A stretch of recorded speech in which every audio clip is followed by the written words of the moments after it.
আমাদের গাছের পাতা, এগুলো আমার বাবা রান্না করবে।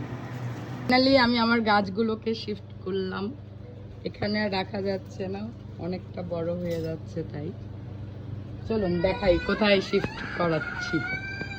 এই যে আমার মেয়েটা কাঁদছে, कैसे कर रहा है দেখতে হতো। ও জামাটা দেখুন কেমন হয়ে গেছে। এই টিমটিম, ইনিও অপেক্ষায় আছে। টিমটিমা, টিমটিম জলদি ফাস্ট। এই যে বাই বাই। পেঁপে গাছ এতটা বড় হয়েছে, দুটো সিডস, জাস্ট অনলি দুটো সিডস। ভালোবেসে যত্ন করলে সব হয়, ঠিক না দিব্যা? আমার ওনারের সাথে কথা বলে নিয়েছিলাম লাস্ট উইক। আমার মালিককে আজকে পেয়েছি, সে 3 সপ্তাহ পরে এসছে। তার জরিমানা স্বরূপ এই শাস্তিগুলো হচ্ছে। এইখানেই ফাইনালি ডিসাইড করা হলো গাছগুলো রাখবো, বিকজ এখানে গাছগুলো রাখলে খুব সুন্দর করে বড় হতে পারবে, তাই দিস ইজ দ্য রিজন।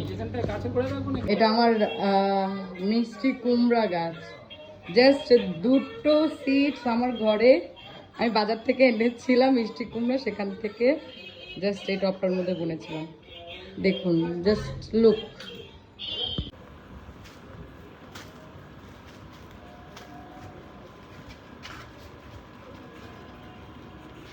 মা নিচে গিয়ে কি করছো?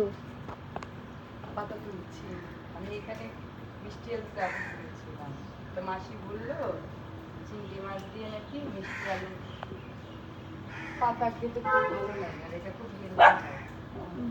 আমাদের গাছের পাতা, এগুলো আমার বাবা রান্না করবে।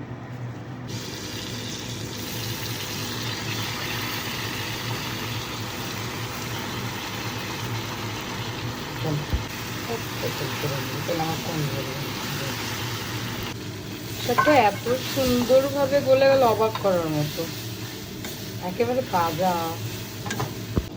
আমার শাক ডান, একটু হালকা আলু, একটু কালো জিরে, দুটো শুকনো লঙ্কা, একটু কাঁচা মরিচ, আর হচ্ছে অনিয়ন দিয়েই বানানো আমার, একদম সিম্পল রেসিপি, পুরো বলে দিলাম, খুবই হেলদি। এখন হচ্ছে খাওয়ার পালা, দেখি কেমন হয়েছে।